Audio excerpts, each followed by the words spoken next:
Okay, you guys are live. Thank you. Good morning, everybody.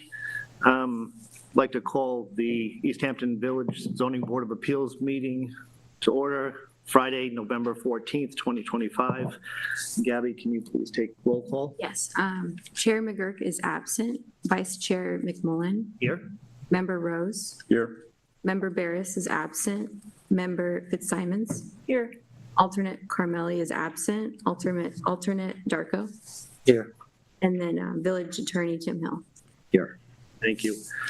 First on the agenda are the minutes to last month's meeting. Do I have any additions, corrections? If not, I entertain a motion. So moved. Second? Second. All in favor? Aye. Thank you. Today we have 4 determinations and the entire files are available at Village Hall. The first is the application of 55 LaForest LLC, 55 LaForest Lane, Suffolk County Tax Map number 301-12-6-8 for a variance to expand a pre-existing third story is granted. May I have a motion? So moved. Second? Second. Gabby, can you please poll the board? Mr. McMullen. Yes. Mr. Rose. Yes. Ms. Fitzsimons. Yes. Mr. Darko. Yes. Okay, second is the application of Martin and Lori Scheinman, 189 Further Lane, Suffolk County Tax Map number 301-5-2-9.6 for variances to legalize an existing structure, namely a sculpture, is granted with conditions. May I have a motion? So moved. Second? Second. Gabby, can you please poll the board? Mr. McMullen. Yes. Mr. Rose. Aye. Yes. Ms. Fitzsimons. Yes. Okay, next is the application of Susan Gilmer and Matthew Granelli, 35 Hunting Lane, Suffolk County Tax Map number 301-3-8-6 for variances to expand a pre-existing third story and construct a powder room within a pre-existing garage is granted with conditions. May I have a motion? So moved. Second? Second. Gabby, please poll the board. Mr. McMullen. Yes. Mr. Rose. Yes. Ms. Fitzsimons. Yes. And the final one today is the application of Fabrizio Michelassi and Karen A. Heller, 73 Panago Road, Suffolk County Tax Map number 301-4-4-9.2 for area variances to legalize swimming pool equipment is granted. May I have a motion? So moved. Second? Second. Gabby, please poll the board. Mr. McMullen. Yes. Mr. Rose. Yes. Ms. Fitzsimons. Thank you. Next on the agenda are the continued hearings. Descendants Separate Trust, Saba Harwin, 213 Irrevocable Trust, 84 Dayton Lane. Morning, Jonathan. Good morning. I'm John Tarpon for the applicant. We were here last month, and just to briefly refresh the board's memory, this property's been the same ownership for about 50 years. The son of the original owners is looking to redevelop the property. He hired Bruce Siska, and the two of them worked to try to design something that will look like it's been there forever. They were able to design a home that is 25 feet high, where permitted is 29 feet. They have no need for coverage variances, and the existing setbacks to the streets are either equal to or better than what's there now. The ask is that they get a gross floor area variance because they would really like 3 bedrooms, and the lot is super small, so as a result, the allowable gross floor area is pretty small. Last month, the board asked that we look at it again to see if we could shave some more gross floor area off and reduce the ask on the gross floor area variance. And we did that. We reduced it from,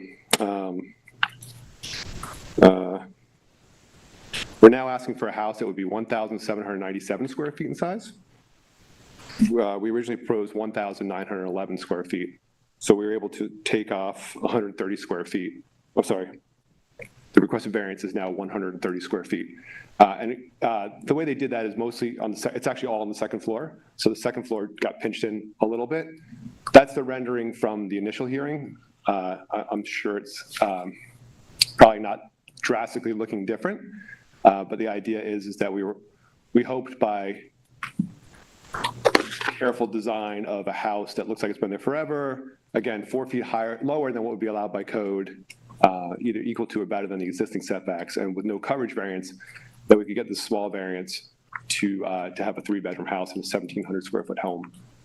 The other request is for, we've called it a pool. It's essentially a water feature. The pool is, the pool originally was proposed 12.6 feet from the property line, and now we're asking for 15 feet.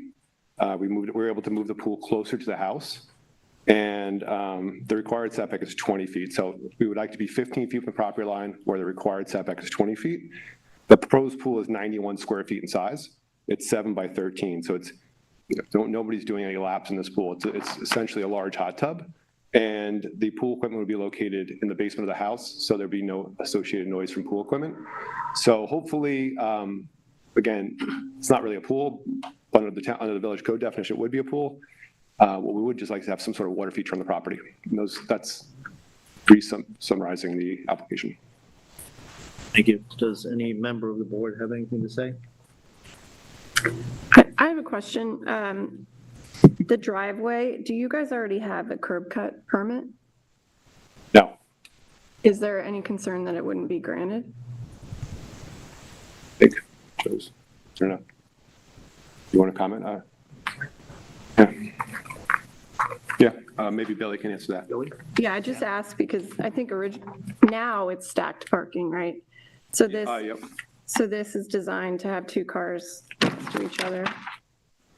My concern would be if the curb cut was denied, how would you handle parking? Well, the short answer, we'd have to keep the existing. I guess that's one answer, is that we'd have to go back to the existing curb cut. There's really no curb there, per se. Yeah, But, well, lack of a better term. Yeah, it's just right off, so there's no real curb cut. It's just when they build this driveway, it'll just be too wide. And if for some reason they do get denied for that, then they'll just have to keep it stacked. Yeah, that's right. Side of that. And you can still do that with the pool?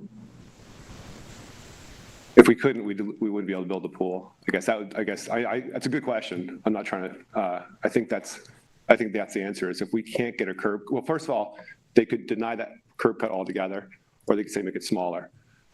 If it turned out that what we have to build, if we can't get a curb cut, then we can't build the pool.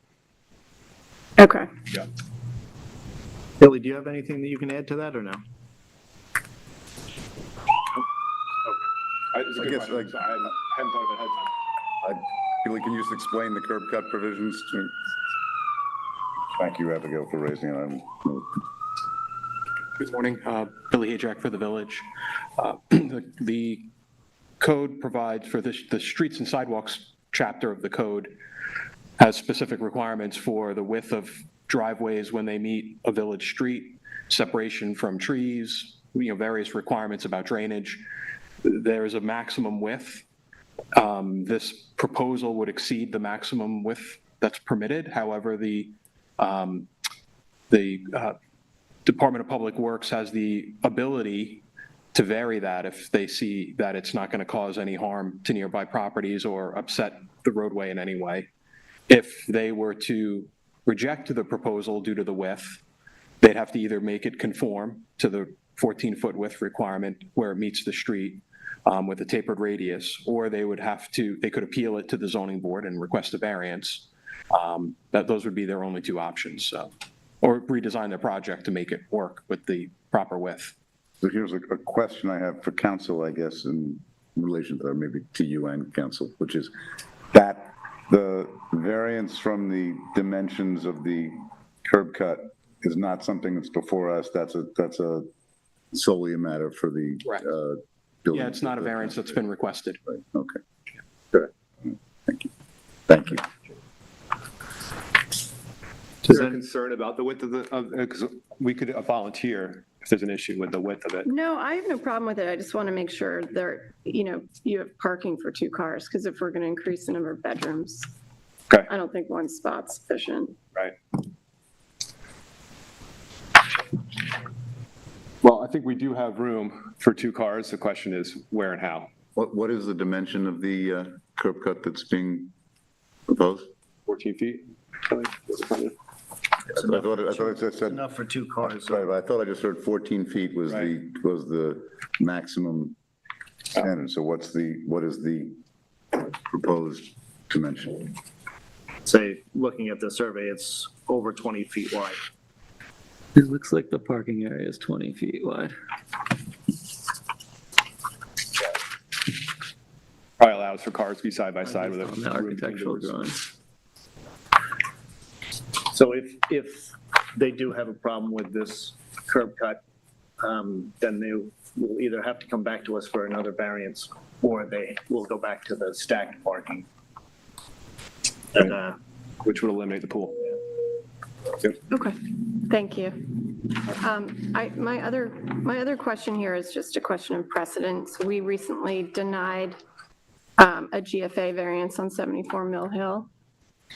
And I'd like to understand what you would think is the difference here. Well, some of the differences matter of precedent.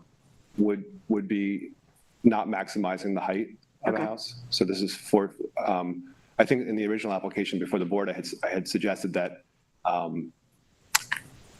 that the applicant and the architect had worked hard to not, I mean, gross floor area variances are massing variances. So we thought that in return for a gross floor area variance, we would try to bring the house down to make it more appealing to the neighborhood and the board. So I think that's a huge difference between the previous application and this one, which the previous application was a full height house. It maximized also the roof line. That other house wasn't that way, but I think if someone came into you with a box on top of a box, then looking at a gross floor area variance would be different because the massing would be different. So the hope was that this is also a smaller house, just because the lot is smaller. At 1,700 square feet, I think it's a small house for the village. I think it's, in my personal opinion, if someone came in who was allowed to have a 4,000 square foot house but wanted 130 square feet, maybe the response would be, why don't you fit it within 4,000 square feet? Whereas the smaller the property and the smaller the allowable house, the more there's probably a need to fit basic amenities in before you spend, you know how much money it costs to build a new home nowadays. So to redevelop the property, you sort of do want to live with what most people like now, which is 3 bedrooms and normal size kitchen, normal living room. So it's a tiny house. I mean, it's a small house no matter what. I hope I answered the question. Yeah, no, that's helpful, and I agree. I think I'm okay with this.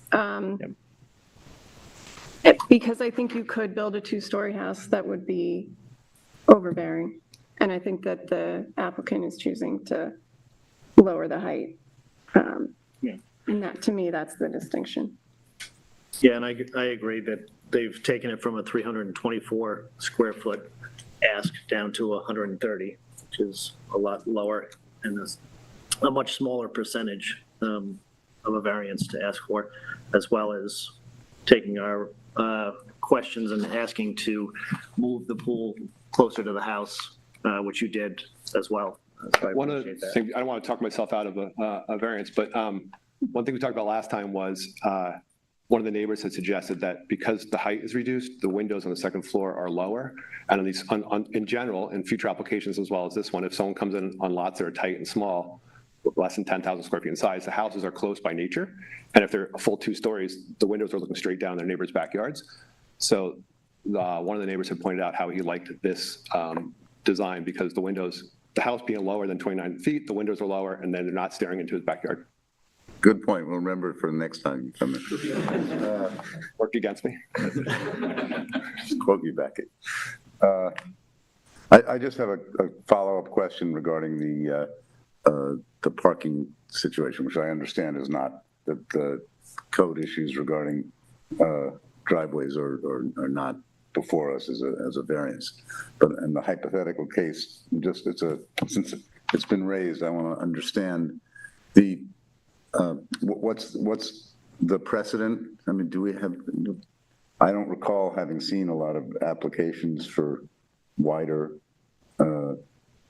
driveways, or in effect, parking cars right on the street in a wider driveway. Is that something we've seen previously? It's just, I haven't seen okay. any of these get denied. I mean, we've had one that got denied because they had two Right, entrances. two entrances. Oh, that one I recall. Yeah, on a corner lot. But I have never seen them deny one of these and send it back to us. Okay, thank you. Is there anybody in the audience that has anything to say? I would ask that for a motion to close the hearing. So moved. Second? Second. Thank you. Aye. We're gonna vote on closing the hearing? Aye. All in favor? Aye. Aye.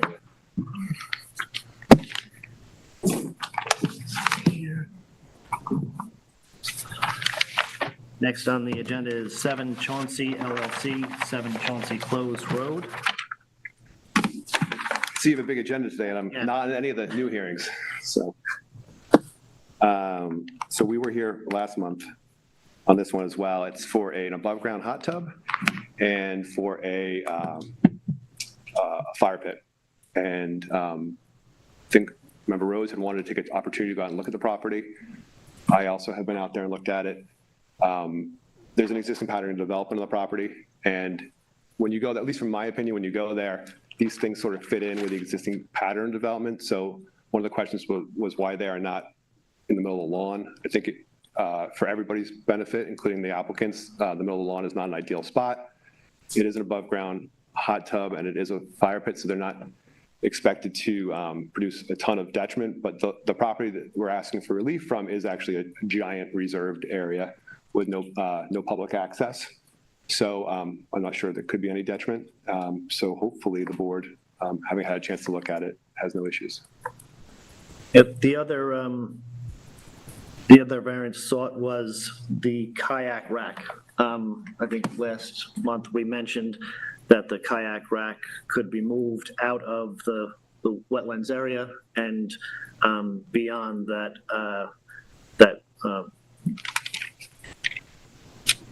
Easement area. easement area, yeah. We had Scenic easement. suggested that we would put it back behind the easement area. Yeah. Do we need a drawing or a survey that shows that? We would, yes, that's, if you're committing to that change. Yeah, we are. Joe, do you have any No, questions? I'm fine with that. Yep. Yep. Joseph? Is there anyone in the audience that has something to say? Okay. Is that something that you can get to us and maybe we can render a determination for next month? Yes. Provided he gets us. Right. You have it, and I apologize for not having given it to you. I'll send it to Tim, I guess, and to Billy. Okay, great. Can I have a motion to close the hearing then? So moved. Second? Second. All in favor? Aye. Thank you. Next on the agenda are the new hearings. The first up is the Sea Spray East Hampton LLC, 20 Gracie Lane. And I'll state who's sitting first. So we have Mr. McMullen, Mr. Rose, Ms. Fitzsimons, and Mr. Darko. I'm just going to read the public hearing notice. Application of Sea Spray East Hampton LLC, Suffolk County Tax Map Number 301-13-12-12 in accordance with Section 278-7B1 of the Zoning Code, requests to appeal a building inspector's interpretation that the westerlymost property line is a front yard lot line. The subject property is 96,046 square feet in area and is located at 20 Gracie Lane and is in Residence District R160. This project is classified as a Type 2 action in accordance with SECRA. Eric?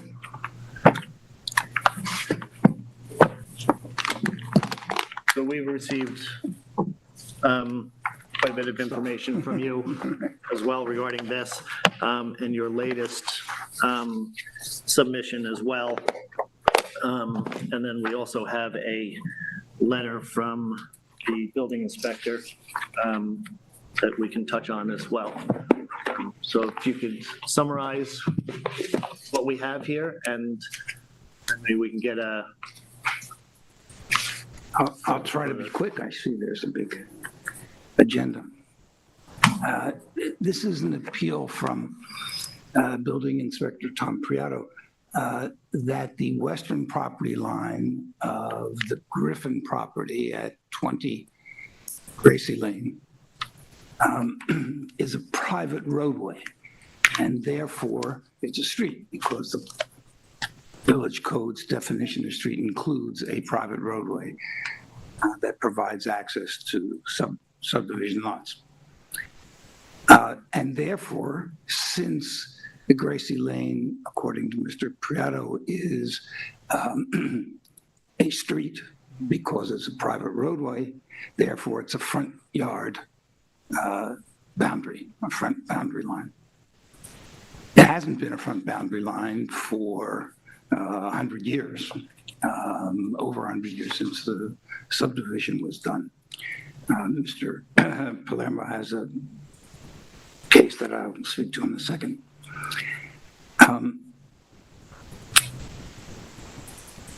And it was a side yard from the original subdivision, which was in 1913, until, according to Mr. Proud, till 2019, when this amendment to the definition of street was done. So the concept that a private roadway is a street, therefore creating a front line boundary, that was 2019. That was just very recently. I've worked for the owners of this property for many years in various applications. It was never an issue because all of them were before 2019. And in fact, the most recent application, you may recall, was for a statue that had been built without permits, unfortunately. And you granted that, and the turn down letter for that said nothing about the side yard. And it did not, in fact, meet the side yard boundary setback as would be required if Mr. Priato's decision is approved. In fact, you granted a variance from it at that time. So the question is whether the Griffin property abuts a private roadway or a footpath. And so the definition, or a lawn for that matter. If it's a footpath, it's not a road. It's not a road, it's not a roadway, it's not a private roadway. Building inspector, Mr. Priato, didn't consider that at all. Let me orient you, if I may, or if you don't need it, let me know. But if you look in the application, the tax map is Exhibit A.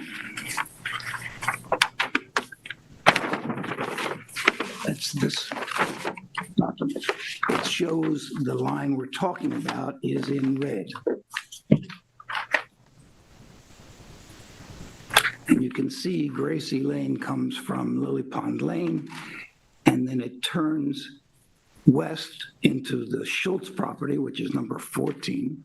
And just before that, doesn't show it on here, but there is the driveway that goes into 20, the Gracie Lane property.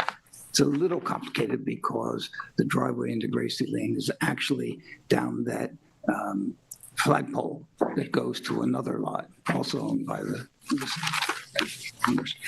But our central point here is that Gracie Lane stops where, and has stopped for many years, 75 years, or 50 or 75 years, when it turns into the Schultz property. Because basic thing is a road, a roadway, or a private roadway are all designed to have vehicles. And they're all defined as having vehicles. And when this law was adopted, and for at least 50 or 75 years before that, there was no road there. The road stopped at the entrance, essentially as it is now, with the Schultz property. So if you look at Exhibit C, there are a series of aerials taken from Google showing, if I may, showing Gracie Lane coming down here, turning west into the Schultz property, and a footpath in between two hedges going from the end of the paved area down to the beach. So a footpath is not a road, it's not a roadway, and it's not a private roadway. And I've given you or submitted a bunch of definitions taken from Google and are identified on it. A road. Yeah, unfortunately, we don't go by Google's definitions. No, I know. We go by what the codes that East Hampton has. Well, there's nothing in the code that says what a private roadway is. It does have definitions for roads and streets. Yeah, well, street includes a private roadway. So then the question is, what's a private roadway? There is no definition of a private roadway in the code. I know in the building inspector's letter, Joe included an aerial as well from 1962, Let me speak to that. which actually does show the roadway going all the way to the beach. Yes, let me speak to that, please. Two things. One, I apologize because I didn't pick that up. The resources I was using only went back to 1984, and I didn't. So my apologies for not including that. But substantively, 1962 was two things. A, it was very different than today. There were no restrictions on building down the beach. There was no DEC. There was no coastal erosion hazard area law. There were no village code requirement statutes dealing with protection of the dunes, et cetera. Once that road was gone, as it is now, and as it was at least as early as 1984 from the other aerials you have, once that road was gone, after all those regulations, it could never be replaced. Couldn't be replaced now. You couldn't build a road down there. You can't have cars going down there. And most importantly, excuse me, in 2019, when this law was adopted, there was no road there. It was only a footpath. It had been there for 50 years at least, if not longer. And the road had long gone by at least 1984, and it cannot be replaced. So there's no way you could have cars going down from the entrance to the Griffin property and Schultz property to the beach. It hasn't been done for 50 or 75 years, and it couldn't be done today or tomorrow.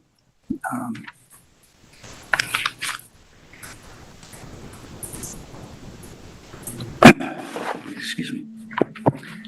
The other aspect is, and if you look at the aerials, you can see that the way people get to the beach, going back to 1984, is a footpath.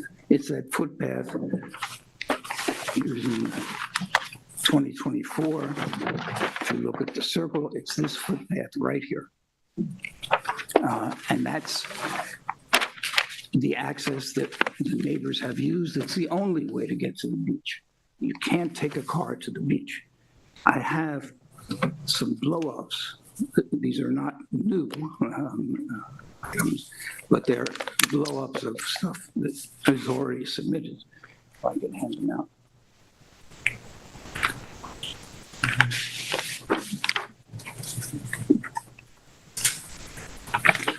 I can show them to you. Yeah, We'll pass them down. Thank you.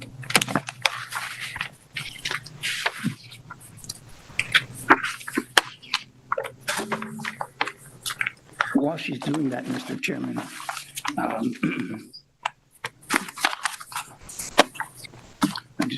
for the record, I'd like to go over since there is no definition of roadway or private roadway in the code, I'd like to go over those definitions, at least for the record, which I've submitted.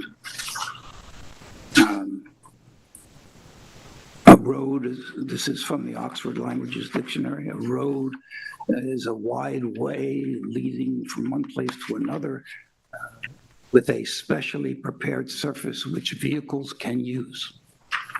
A roadway, from the same definition, is a road intended for vehicles, in contrast to a sidewalk or median. I'll be quick, but the roadway definition from Google's AI search, a roadway is the part of a road that is used by vehicles for travel, excuse me. And then I won't go, common definitions are the section used for vehicular traffic way. In private roadway definition, there was in fact a definition available online for a private roadway. This is an AI search in a source called Law Insider. Private roadway, a means, every way or place in private ownership and used for travel of vehicles by the owner. And there's more pages, but they all say the same, more or less the same thing. What I would like to see, maybe ask Joe a question, if you could come up with a.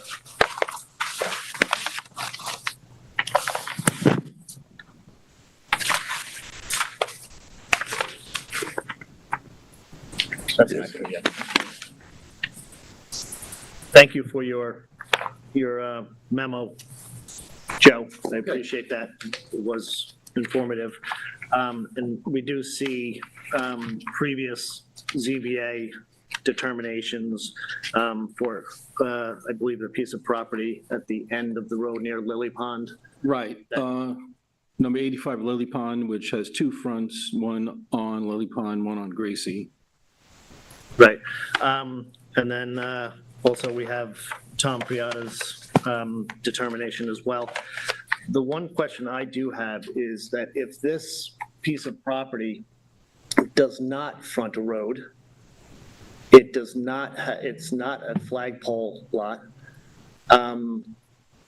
If you determine that this does not have a frontage on a road, where do you determine where the front yard is, and where on this property would a front yard be? Because if it's on the ocean side, the house is in violation. If it's on the east side, the house is in violation. If it's on the north side, then there are other amenities on the property, like the tennis court and stuff, that are also in violation. So where do we, obviously your letter says that you feel that this does front the road and this is the front yard. Otherwise, it doesn't have a front yard. Correct. And there's more than one survey that shows Gracie Lane as being 50 feet wide, and on the surveys going right down to the Atlantic Ocean. Right. So, I mean, that's the only way that I've ever seen it. Right. Okay. Does anybody on the board have any questions or comments? I have a few things to say, if I may. I have a quick question. 14 Gracie Lane, the neighboring property, it looks like improvements have been built within the front yard setback. Was a variance obtained there? For 14, I didn't see one. Just for context, and maybe this is for Mr. Bregman, but this is a request for an appeal from an interpretation. In terms of ripeness, there is not a land use application that's triggering this, correct? This is in the abstract? There is not, and they have not determined that they want to do a particular thing, that this would be a particular development, that this would be part of. I mean, they're considering various things, but there's nothing pending.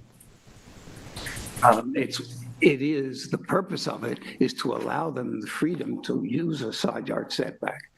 for their planning for any future development or any future additions, like the Schultz property and like the swimming pool and the pool house on this property that were granted without variances because it was a side yard.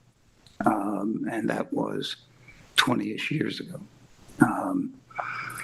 And I haven't measured and I haven't looked at the files, but just looking at the aerials, there are a number of houses that might well be in violation of the setback rules if, for example, on what's the name, Lily Pond Lane, the part that goes down to the water, Drew Lane, et cetera. One of the things that I think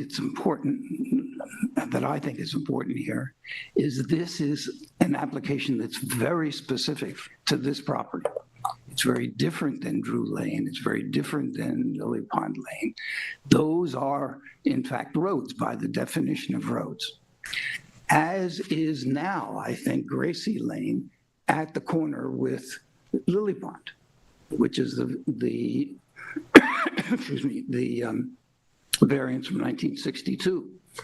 I wouldn't be fighting, or at least I wouldn't be making this argument, if we were talking about whether Gracie Lane is a front line back there, because that is a road. It's a road now. It was a road in 1962. So that lot, the Alganian lot, was a corner lot. But that's not here. This is a footpath, and I would like to show in these blow-ups. The first page is you've seen before. It just shows where Gracie Lane comes down and turns. It shows, then the second page is a blow-up.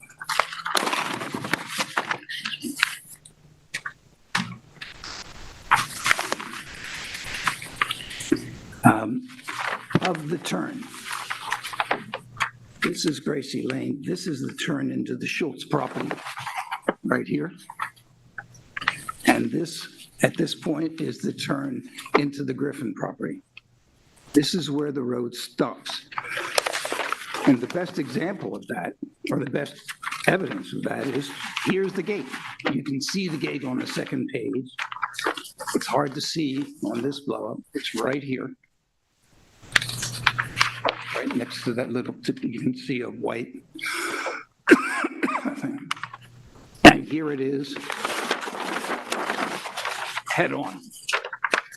Now, there's no way that you can say that going from that gate down to the ocean is a road.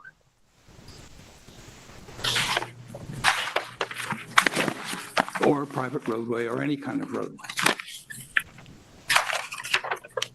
One other thing I wanted to address was the purpose of front yard setbacks.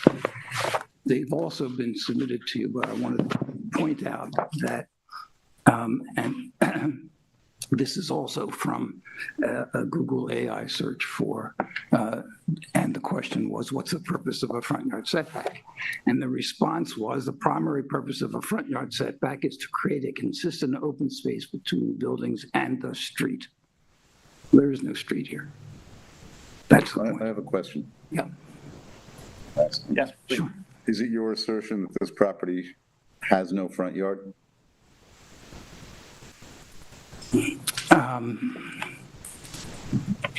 I don't know. Probably not, because it doesn't abut any street. Okay, I hear, Which is- I hear the point. That was, Right, but it's never had, I mean, this is not different than it was for 100 years. It's the same. Okay, so if you look, I won't hold back everybody else, at what has been submitted to you for the purpose of the front yard setback. I think this is already in documents.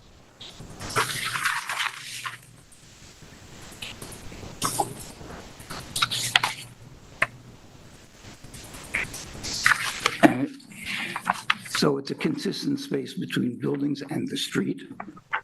Setbacks to ensure that buildings and other structures are not blocking the line of sight of drivers and pedestrians, especially at intersections.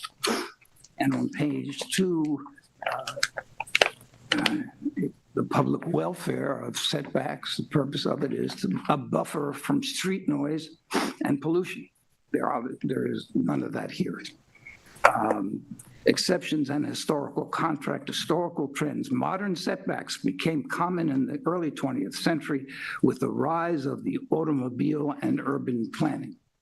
Earlier homes built for pedestrian-centric life had much smaller setbacks.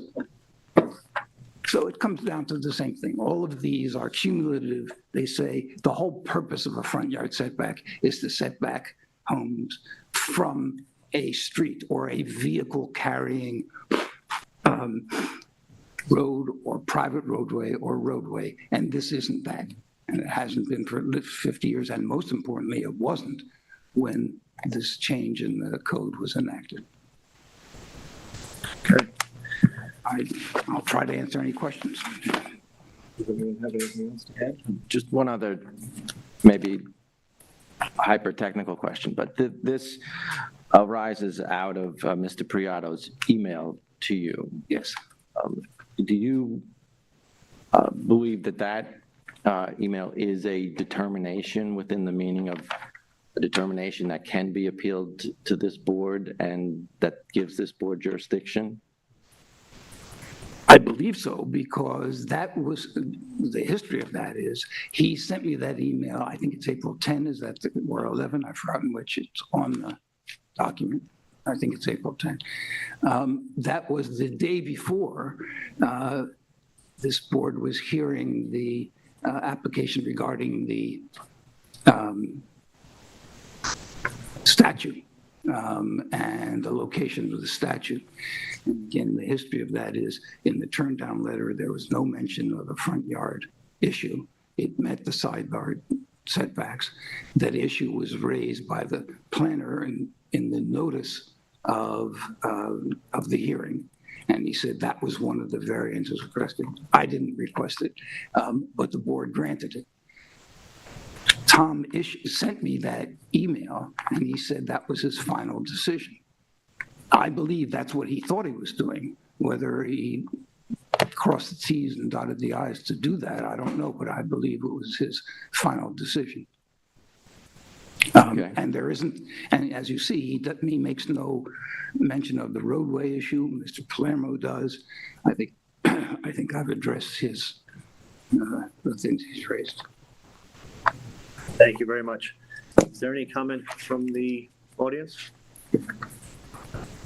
So then we can close this. Do I have a motion to close? So moved. Second? Second. All in favor? Thank you.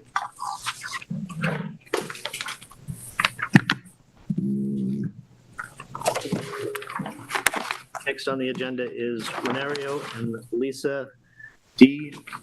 Aversa, 6 Georgia Close Road. Sitting today on this application, we have Mr. McMullen, Mr. Rose, Ms. Fitzsimons, and Mr. Darko. And I'm just going to read the public hearing notice.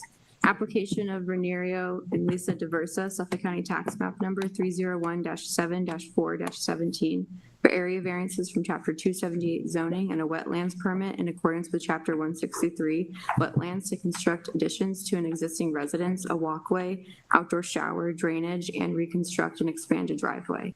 A wetlands permit is requested in accordance with the provisions of Section 163(3) and variances of 104 feet, 111 feet, 115 feet, 88 feet, 135 feet, 72 feet, and 65 feet are requested from Section 278 3A8 to construct a 2-story house addition, 46 feet from wetlands, walkways, the nearest being 39 feet from wetlands, fencing 35 feet from wetlands, an outdoor shower 62 feet from wetlands, driveway reconstruction and expansion 15 feet from wetlands, a patio 78 feet from wetlands, and stormwater drainage structures, the nearest being 85 feet from wetlands where the required wetland setbacks are 150 feet. A wetlands permit is requested in accordance with the provisions of Section 163-3, and a 10-foot variance is requested from Section 278 3A8 to install a new septic system, leaching pool system, 190 feet from wetlands where the required setback is 200 feet. A wetlands permit is requested in accordance with the provisions of section 163.3. And a variance is requested from section 278.3A8 to plant a native vegetation directly adjacent to a wetland where the required wetland setback is 125 feet. The subject property is 109,007 square feet in area and is located at 6 Georgia Close Road in Residence District R160 and FEMA flood zones AEL 10 in Zone X. This project is classified as a Type 2 action in accordance with SECRA and requires a wetlands permit from the New York State Department of Environmental Conservation. Oh, and then Please state your name and be sworn in. I'm just going to swear you in.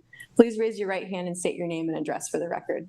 William Bowman, Principal Land Use Ecological Services. You want my home or business address? Business. All right, 570 Expressway Drive South, Medford, New York, 11763.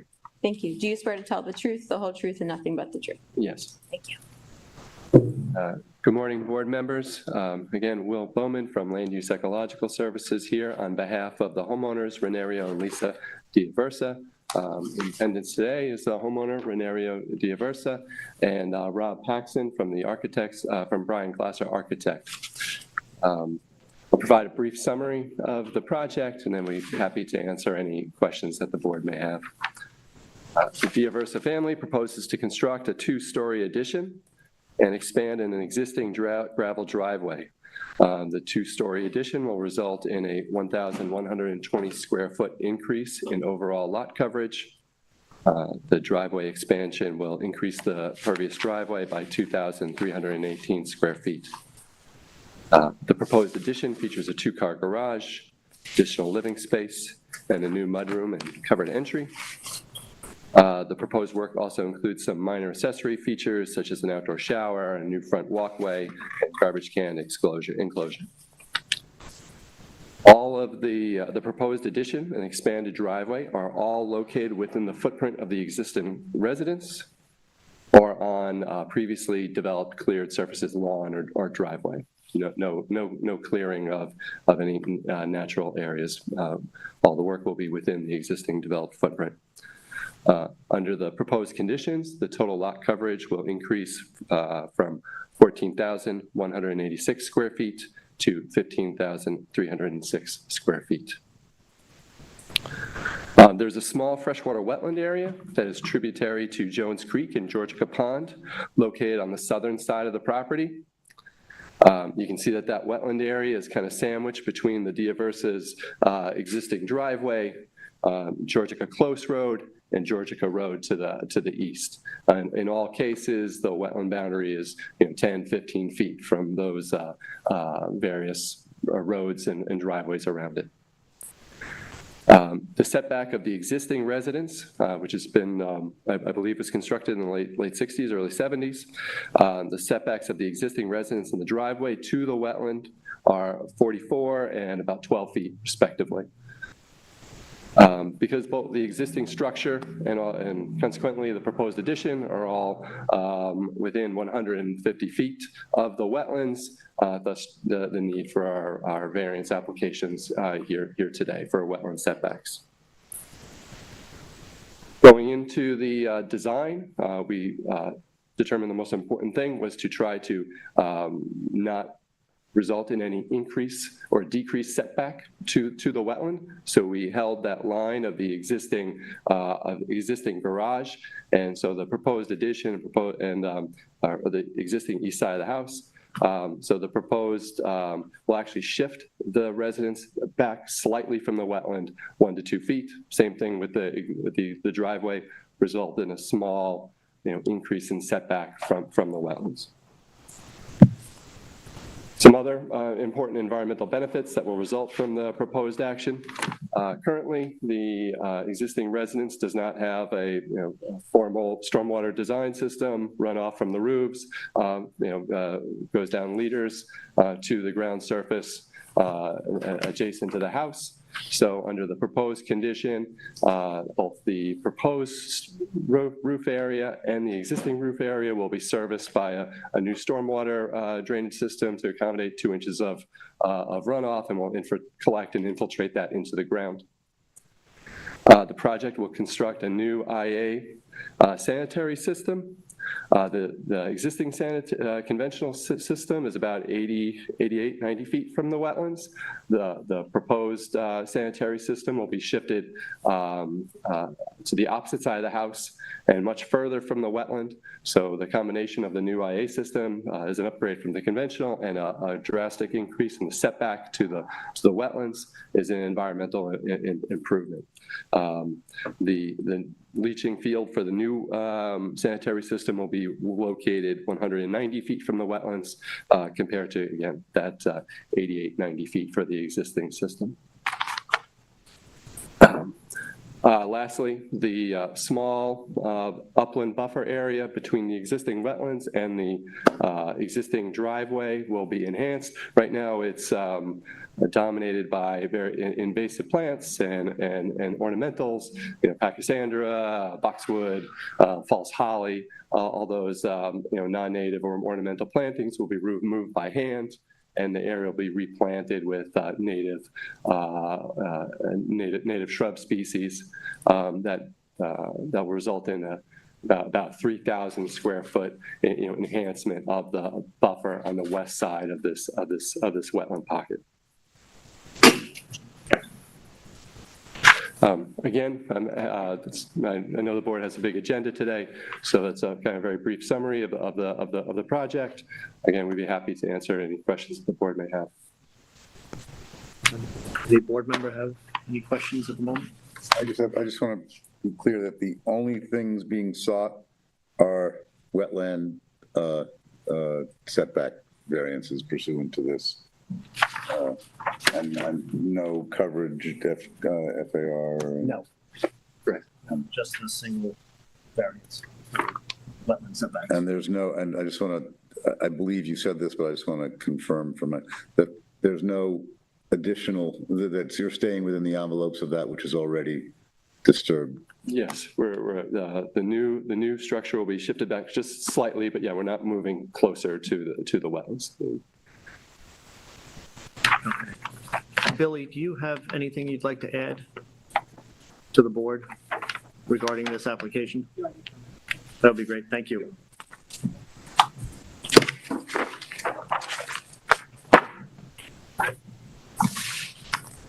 Good morning, Vice Chairman, members of the board, Billy Hajak for the village. I think Will offered a pretty complete summary of the proposed project and the benefits that are sought, by making these improvements. The septic upgrade is an enhancement. Removing the invasives from the wetland is an enhancement. I would note that it's fairly common to find situations where the improvements are pretty much directly adjacent to a wetland, like the driveway is only a few feet away. You're going to have situations where landscaping and things, escape and end up in a wetland. So it's beneficial that they're removing them, but the project does increase the amount of coverage and the amount of building area within the setback on a fairly large lot that has a fairly large conforming building envelope. So I think the board should analyze the project and determine if you're willing to grant the variances that it's the minimum necessary and there aren't any alternatives, such as switching things around or redesigning things. I understand the concept. They're maximizing the use of the existing driveway and expanding the driveway, but it is a large parcel with a large building envelope. It's 2.5 acres. They do have the ability to construct an accessory dwelling unit. All that could happen or occur outside of wetland jurisdiction with just a building permit. So with that said, you're dealing with an existing house that was built prior to modern zoning. So, you have what you have here, I think is the situation. But they are somewhat limited in terms of FEMA compliance. The existing residence does not fully conform to FEMA. So the addition, the preliminary information that's been provided demonstrates that it's just less than a 50% expansion in terms of value of the existing residence. So other than the addition, it would appear preliminarily that not much else could occur to the house without tripping the FEMA guidelines and making the house fully conform. So if you have any specific questions for me, I'd be happy to try to answer them. Let's take a look. Yeah, absolutely. No, thank you. Okay. Appreciate that. Yep. Is there anyone in the audience that would like to comment or anything? No? I think at this point, I would like to go back to the site. I believe Mr. Rose would like to also, and kind of look at this wetlands and a little more closely, look at the boxwoods, what's being revegetated and everything, to get a better handle on what is happening here. I know Billy said that there are conforming locations to do these additions, so I would like to look at that as well. And, Yeah, I'm sorry, didn't mean to interrupt. no, go ahead. Just like to briefly comment on potential alternatives, and then the architect, Rob Paxton from the architect's office, can also pick up anything that your wetland biologist misses regarding the house design. So as you can see from the site plans that you have, while the existing building envelope extends further, is large, but it's further to the west. So if trying to do the improvement on the other side would drastically would involve a huge reconfiguration of the entire property. The intent is to provide some additional parking area, a place for in the garage. If not here, then the garage and the addition would have to be on the opposite side of the house. So that would entail reconfiguration of the entire garage, and then moving the garage from to that opposite side of the house. Perhaps the architect can also talk about what that would mean for the interior of the house to now put these things on the opposite side of the house over by the pool area. But that's again, there are constraints because of the existing layout of the house that necessitate putting these the garage on the east side. We tried to, recognizing that was close to the wetland, we've endeavored to come up with these other methods for providing enhancement to this wetland. And it is worth noting that this wetland is also bordered on two other sides by paved roadways. So I think that would be an enormous amount of effort to reconfigure this entire property to increase the setbacks from wetlands that are bordered on the other side by a public roadway. So, Thank you. If you could have Gabby swear you in. Sure. Please raise your right hand and state your name and address for the record. Robert Paxton, 74 Waterview Drive, Sound Beach, New York, 11789. Thank you. Do you swear to tell the truth, the whole truth, and nothing but the truth? Yes. So just to basically back up what Will had said, to move the garage and that addition to the other side of the house is going to pretty much redo the entire first floor of the house because it doesn't flow very well from the garage into what's currently there. It's going to pretty much eliminate the decks on that side of the house and would pretty much exceed the 50%, for FEMA, the cost of construction. So that's why we placed everything on that side of the house.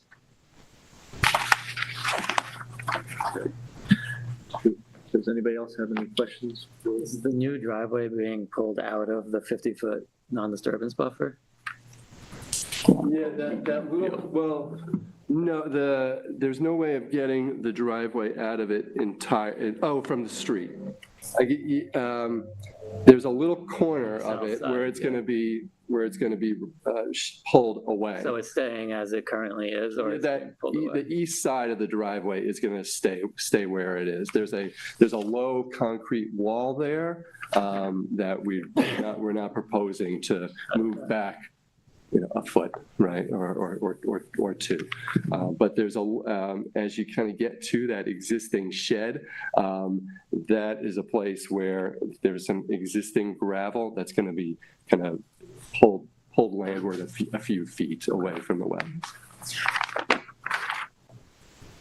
Thank you. Like I said before, I'd like to keep this open. Does anybody have a problem with that? No. Okay, so let's regroup for next month. We'll get a chance to get out there and actually look at the re-veg plan and the wetlands, as well as your explanation of not being able to go to the other side of the house with this. Okay, appreciate it. Thank you. Thank you. Thank you. Next on the agenda is 11 Chauncey Close LLC, 11 Chauncey Close. Sitting on this application, we have Mr. McMullen, Mr. Rose, Ms. Fitzsimons, and Mr. Darko. And then I'm just going to read the public hearing notice. Application of 11 Chauncey Close LLC, Suffolk County Tax Map Number 301-15-1-8 for a wetlands permit in accordance with Chapter 163 Wetlands and Chapter 278 Zoning to plant native vegetation. A wetlands permit is requested in accordance with the provisions of Section 163(3) and Section 278(3)(a)(8) to plant native vegetation that will restore a previously cleared area when landscaping and land clearing activities are prohibited within 125 feet of wetlands. The subject property is 82,895 square feet in area and is located at 11 Chauncey Close in Residence District R160. This project is classified as a type 2 action in accordance with SECRA. And then I'm just going to swear you in. Please raise your right hand and state your name and address for the record. James Walker, 36 Nugent Street, Southampton.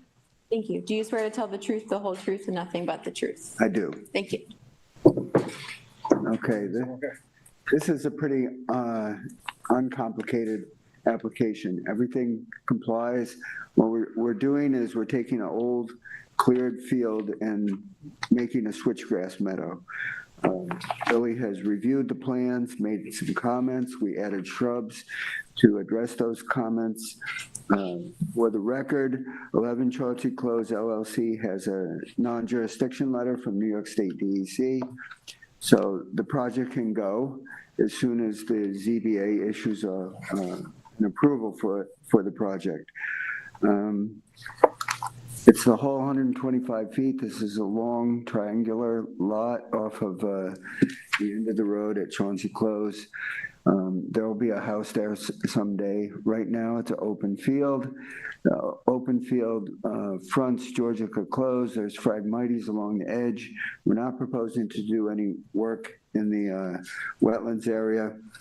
And that wetlands restoration, the whole buffer has a little fence at the top that will help keep maintenance activities out of the wetlands buffer, but it also will protect to some extent to keep the wetlands vegetation from being eaten by the deer, the swans, the ducks, the muskrats, so forth and so on. So that's a nice little wetlands buffer. It complies with the village code 100%, and it's a simple project we need to get approval for.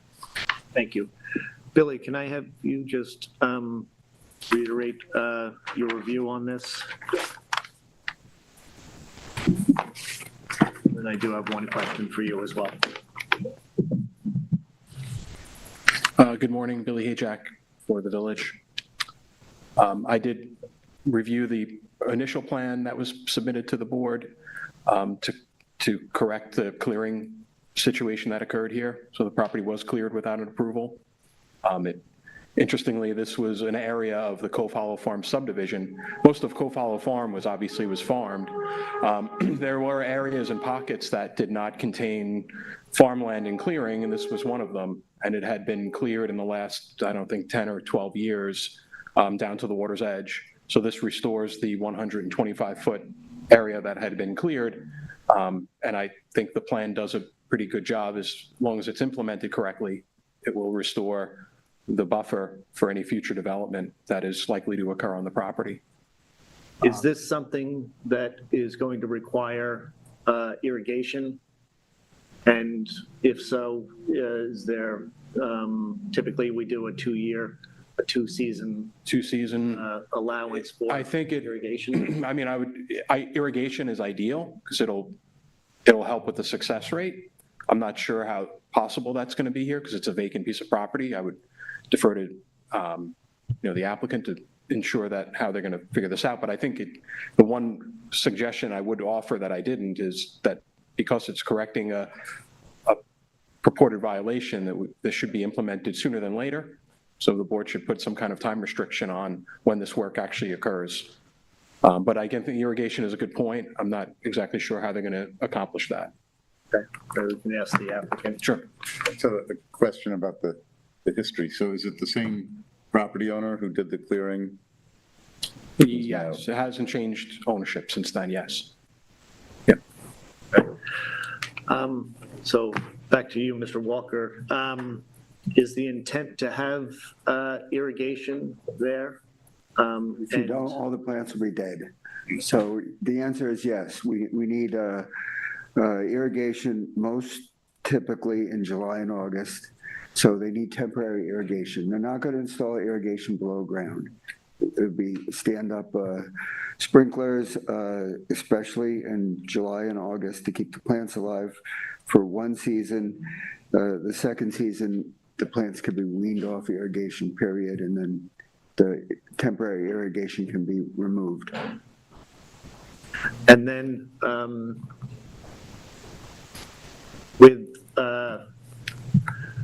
so we can put in our determination that they will have irrigation, temporary irrigation for the first growing season and weaned off the second. Is there irrigation plan in what's been submitted, or? It doesn't warrant an irrigation plan per se. These are temporary irrigation lines that are strung across the property from the street and from the water main out to the wetlands buffer, and it's simply going to be above ground. It's not going to be on the ground anyway. But the application will note that there will be irrigation. We need irrigation for 2 seasons. That's the way the board typically restricts work in the wetlands buffers for other projects we've done in the village. So we can provide for that as a condition. As a condition, please. And then we can also do a condition that this installation has to be started or completed within 6 months. Late spring is when it should be done. Okay. So can we put something in there by Memorial Day? Yeah, in 6 months gets you there, right? 6 months? Fine. Okay. Does anybody else have any questions? Or any comments from the audience? No? In that case, I would ask for a motion to close the hearing. So moved. Second? Second. All in favor? Aye. Thank you. Next up is David G. and M. Christina Siegel, 31 Church Street. Sitting today, we have Mr. McMullen, Mr. Rose, Ms. Fitzsimons, and Mr. Darko, and I'll just read the public hearing notice. Application of David G. Siegel and Christina M. Siegel, Suffolk County Tax Map Number 2-6-28.1 for an area variance from Chapter 278 zoning. A 234 square foot variance is requested from Section 278 3A9A to permit 2,734 square feet of coverage, where the maximum permitted coverage is 2,500 square feet. The subject property is 10,000 square feet in area and is located at 31 Church Street in Residence District R40. This project is classified as a Type 2 action in accordance with SECRA. Good morning, Mr. Cooper. How we doing? We have you sworn in. Please raise your right hand and state your name and address for the record. Tom Cooper, 106 Newtown Lane, East Hampton. Thank you. Do you swear to tell the truth, the whole truth, and nothing but the truth? I do. Thank you. So we're applying for a patio permit in the back of the house. Well, I think we've created pretty, quintessential village home right there on Church Street. But when we did that, we kind of squeezed everything in. And when the owners saw how close the pool was to the house, they have a young child, there's a school next door. What became evident is that they really wanted a pool cover put on. And that pool cover, even the size of the cover itself, will increase the size of our patio. And when doing that also, it created a space in between the pool and the house that's so small that they wanted to cover that area as well with the patio, to create a little more safety for that pool. And that's really what we're applying for, is for that extra area just to cover around the pool, from the house to the pool. In between, it does not go closer to the side yards, doesn't go closer to the backyard. It doesn't affect any of the neighbors in any way. It really just is asking to cover in between the house and the pool itself. And again, was all created by the client seeing how close everything was to the house and wanting to really put a pool cover on this pool. Any board member have any questions or comments?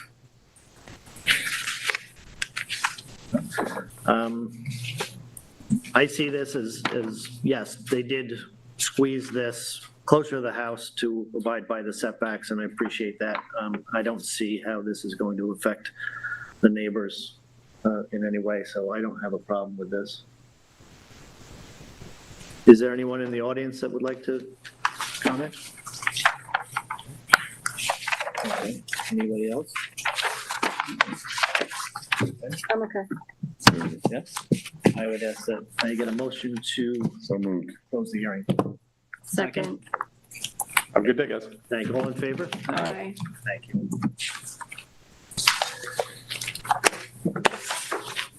Next up is 32 Ocean LLC, 32 Ocean Avenue. Sitting on this application is Mr. McMullen, Mr. Rose, Ms. Fitzsimons, and Mr. Darko. I'm just going to read this. Application of 32 Ocean LLC, Suffolk County Tax Map Number 301-8-13-16 for variances from Chapter 278 zoning to make alterations to a pre-existing non-conforming residence and to construct a detached garage. A 1,690 square foot variance is requested from Section 278 3A 13A to make alterations to a residence with a legally pre-existing non-conforming gross floor area of 7,286 square feet, where the maximum permitted gross floor area is 5,596 square feet. Variances of 12 and 14 feet are requested from Section 278 3A 5B to construct a detached garage 8 feet from the rear yard lot line and 6 feet from the side yard lot line, where the required side and rear yard setbacks are 20 feet. The subject property is 45,961 square feet in area and is located at 32 Ocean Avenue, is in Residence District R80 and the Ocean Avenue Historic District. This project is classified as a Type 2 action in accordance with SECRA and requires approval of the Design Review Board. Good afternoon, Board. Karen Hoag from Timmy Latham. I'm here with Chris DeSuno, the project architect, as well as the property owners who are sitting in the front row. The application, I believe, is pretty straightforward. What we're proposing in terms of the main house is a restoration of the house, seeking to lift the existing residence and install a new code-compliant foundation, a new IA sanitary system, which did receive Health Department approval in August of 2025, restore and preserve the main house as needed, and reconstruct the rear of the house, which we're calling the addition in the rear. The project is a conscientious, well-thought-out effort to preserve the historic nature and aesthetics of the residence. The main portion of the house fronts Ocean Avenue and faces the public road. As part of the restoration project, the plan proposes to remove 169 square feet of GFA from the second floor to a reconfiguration of the space and add that same amount of GFA to the first floor to the addition in the rear of the house. The equal swap of GFA will have no impact to neighbors and is not noticeable to passerbys. On the first floor in the additional GFA is requested to expand the kitchen dining area, add a mudroom and some bathrooms. And the second floor, there's going to be a reconfiguration of bedroom spaces, which results in the removal of the GFA. The rear of the house, which we're calling the addition, will be rebuilt in virtually the same location, which is noted on the plans as well as on the survey showing the proposed addition. And the exterior materials are proposed to match the main house. I wanted to just briefly touch on the variance standards, which are more fully addressed in the application. We believe that the proposed addition will not change the character of the property or the neighborhood. The proposed addition on the first floor will be constructed in line with the existing structure. The property will continue to be screened from the road by existing large vegetation that runs around the property. And as shown in the architectural plans, the proposed addition will be designed to match the aesthetic and material of the existing main house. The swap of an almost equal amount of GFA from the second floor to the first floor will have no impact to the neighbors. And the neighbors directly across the street at 33 and 37 Ocean Avenue have expressed their support in writing, which was contained in the correspondence I submitted today as well as by email yesterday. The proposed detached garage similarly is in line with the character of the neighborhood and is designed to match the aesthetic of the historic dwelling and the historic character of the surrounding neighborhood. A garage, as we know, is a customary accessory structure for a residential property, and this board has routinely granted variances for detached garages tucked away in the corner of the property. While yes, the applicant can build the proposed garage in a conforming location, such a location would be so out of character with the unique characteristic of the historic district and detriment to nearby properties. An example of a comparable approval is 27 Hunting Lane within the historic district. That's in an R40 zone, and in September of 2024 received ZBA approval for alterations to the existing residence that exceeded gross floor area. And on that same property in 2002, the ZBA approved a detached garage that was 12, and noted actually in the decision that 12 of the 16 properties in that historic district have side yard setbacks less than 10 feet. The applicant received approval to allow a detached garage at 10 feet from the side yard and 5 feet from the rear where 20 feet is required. That same 2002 board noted that the historic development pattern is to tuck detached garages into rear corner of properties, and the 2024 decision recognized the historical development pattern and preferences for the historic district and stated that the pattern and preferences remain intact today. We also believe that the benefits sought by the applicant can't be achieved by some other method feasible for the application to pursue. Because of the pre-existing non-conforming GFA of the main dwelling, which has existed in the current location and footprint since its construction in 1889, the reconfiguration of the interior space represents a minimal disturbance of the existing structure. It allows the historic nature of the dwelling to be preserved rather than constructing an entirely new conforming dwelling in its place. Also, the proposed location, as previously stated, of the detached garage is a rational location for such a structure. The relief requested is not substantial. The proposed addition will be constructed in a location that has already been disturbed and developed. The reconfiguration of the interior of the dwelling and the reapportionment of the existing GFA is not substantial, although the relief for the garage is substantial in the context of required setbacks. The proposed construction is not substantial in the context of the dwelling and the rest of the property. It's modest in size and appropriate in the neighborhood. The property does not contain any wetland features nor natural habitat. It's not located near any locally environmentally sensitive areas. The addition of the garage is going to be screened from neighboring properties. And again, it'll be appropriately tucked back in the corner of the property. We're here to answer any questions that the board may have on this application. Does any board member have any comments? I want to go take a look at the site itself, but the garage seems like I just have to see it before I don't want to make a comment. I don't want to prejudge, but it seems like an issue. think you should go look at it as well. I have gone past there, and one side, right side of the garage is up against the driveway. The back of the garage is not up against anything on the neighbor's property, so it seems like a reasonable and in keeping with the character of the neighborhood from what I've seen. Do you have any? No, I agree. I appreciate the applicant's care to, keep with the standards around the village. Joseph, do you have anything? I don't. No? Does anyone from the audience have any comments? No? I just have a quick question. In order to keep things moving, is it possible to withdraw the garage portion of the application till a later date? I don't know, I mean, if you withdraw it, then it's withdrawn. I don't think the board can split its, determination, so if you were, to defer that to another meeting. So if you wanted to carve it out altogether, I suppose you could do that. And just go for the GFA variance that is the reconfiguration of existing square footage. Yes. I mean, if that's something that the applicant would like to do.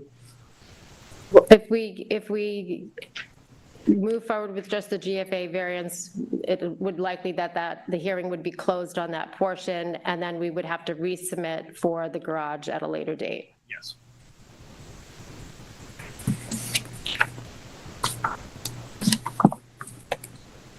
See if the clients are willing to move in that direction.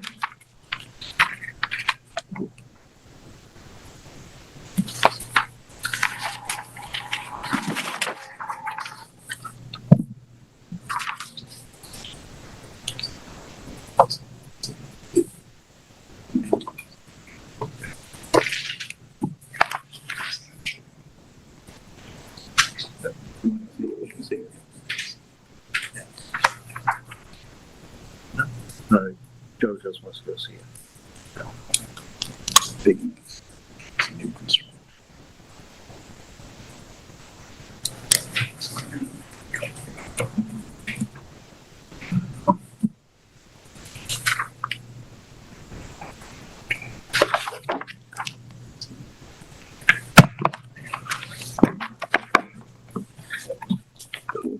Hi, Chair. If I can just ask a clarification question. If the garage is maintained on this application, would we still be able to have the record closed pending a site inspection of the garage, or is it that the hearing would be carried over to the following month?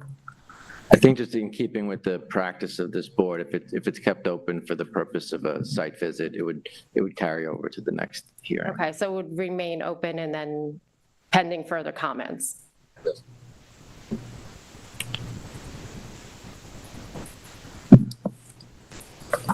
Excuse me for one moment. Sure.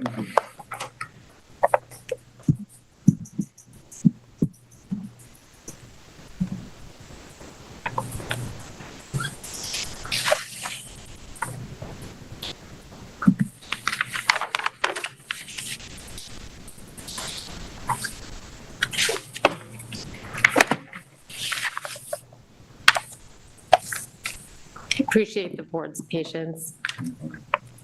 Lots to consider, right? We finally got here. I want to make sure we get it right. Right.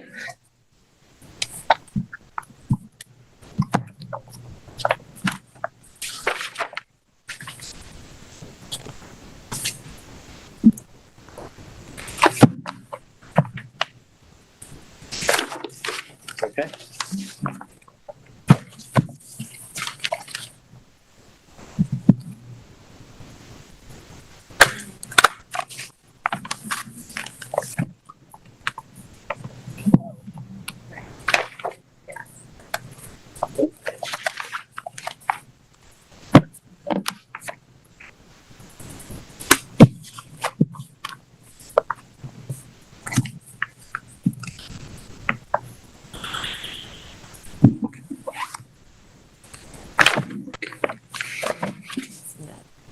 It's a new application, so we go back to the queue.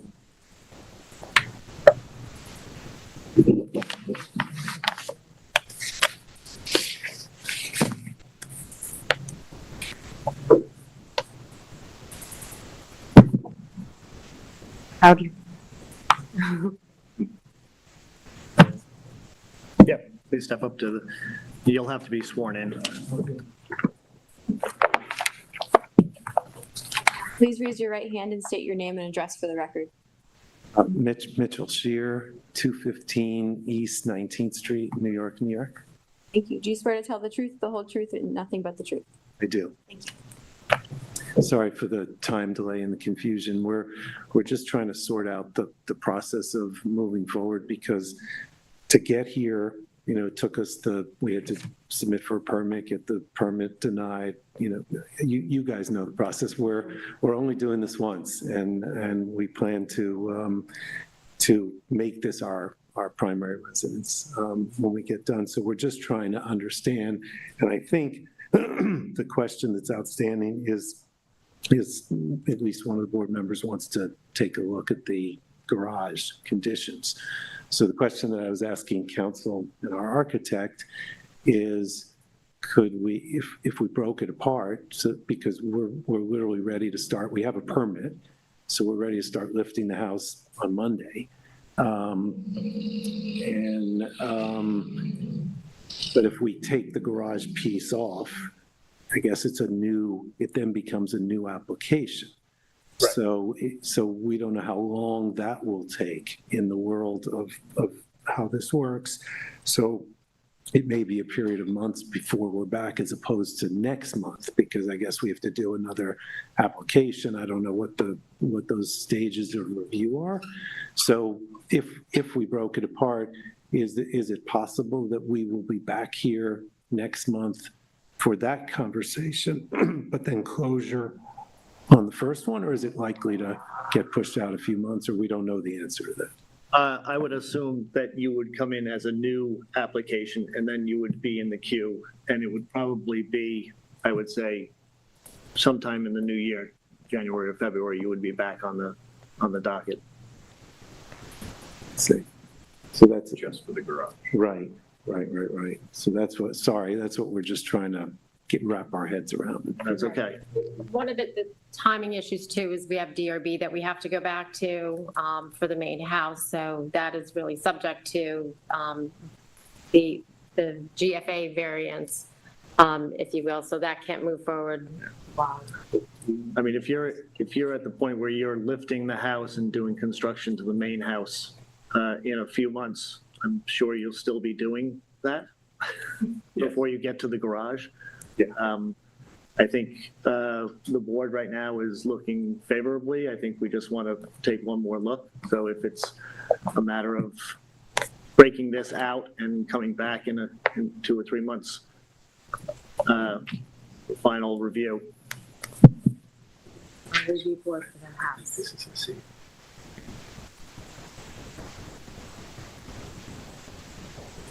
When is the next DRB meeting? Okay. December 12th is the next, DRB, sorry. DRB, yeah. December 16th. It's the next DRB meeting. Yeah. Right. So you have to go to DRB for final approval Yes. because you're in the Ocean Avenue Historic District. Correct. Yes. So I just spoke with the property owners, and we're going to withdraw the garage portion from this application. So we'll just have the variance for the GFA as part of this application. And then at a later date, we'll resubmit for the garage. Great. In that case, I would make a motion. Yeah, so moved. Second? All in favor? Aye. Nice. Thank you. Thank you, and appreciate your patience. Thank you. Okay, last on the agenda is Tom A. Bernstein, Res Trust, Andrea E. Bernstein, Res Trust, 18 Jones Road.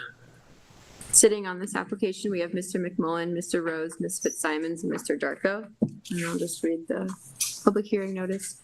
Application of Tom A. Bernstein Revocable Trust and Andrea E. Bernstein Revocable Trust, Suffolk County Tax Map Number 301-13-7-5 for an area variance from Chapter 278 zoning to construct an addition to an existing single-family residence. A 17.9-foot variance is requested from Section 278 3A4A to construct an addition 32.1 feet from a side yard lot line where the required side yard setback is 50 feet. The subject property is 94,920 square feet in area and is located at 18 Jones Road in Residence District R160. This project is classified as a Type 2 action in accordance with SECRA. Swear you in. Please raise your right hand and state your name and address for the record. Britton Bistrian, 21 Nepean Harbor Road, Amagansett, New York. Thank you. Do you swear to tell the truth, the whole truth, and nothing but the truth? Thank you. Because it's good afternoon now. Good afternoon, Chair and members of the board. I'm Britton Bistrian here today representing Tom and Andrea Bernstein, who have owned the property at 18 Jones Road for over 30 years.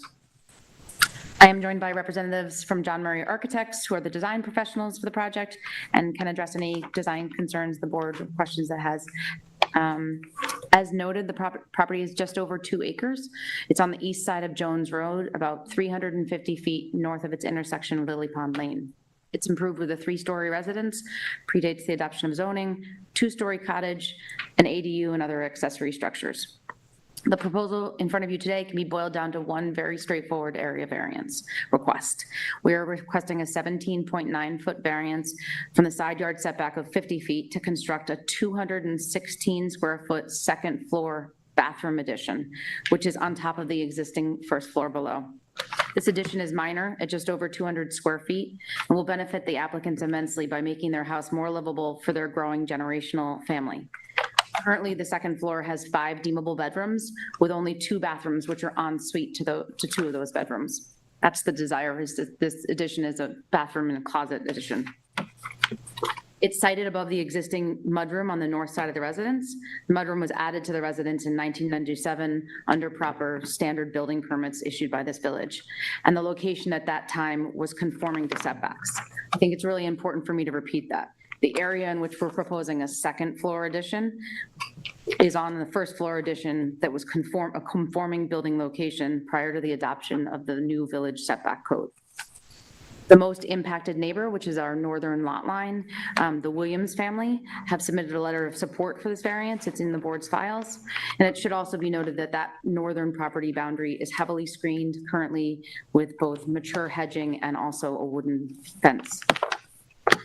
All in all, the variance request is a minor area variance, which results in similar future conditions and will have minimal, if any, impact to the streetscape or the neighborhood overall. As well, the benefit to the applicant in making their residence more livable for their growing family far outweighs any potential neighborhood impact or detriment. Other than that, I stand ready to answer any questions or offer up the project team. I know Bruce is really dying to speak. I've gone out and looked at this, and from what I saw, the existing roof line is going up 5 feet, basically, from what is existing. So I don't personally find this to be much of an ask. I don't know if any board member has a question or concern they would like to ask. Strikes me as very reasonable. I was okay with this. May I have a motion to, you want a second? Oh, yes. Bruce, do you want to get up and speak? Does anybody else in the audience have something to add? No? If not, then I would move. So moved. And second? Second. All in favor? Aye. Aye. Thank you very much, everyone. Thank you. Thanks. Close the meeting. Yes. May I have a motion to close the meeting? Motion to close. Second? Second. All in favor? Aye. Aye. Thank you all.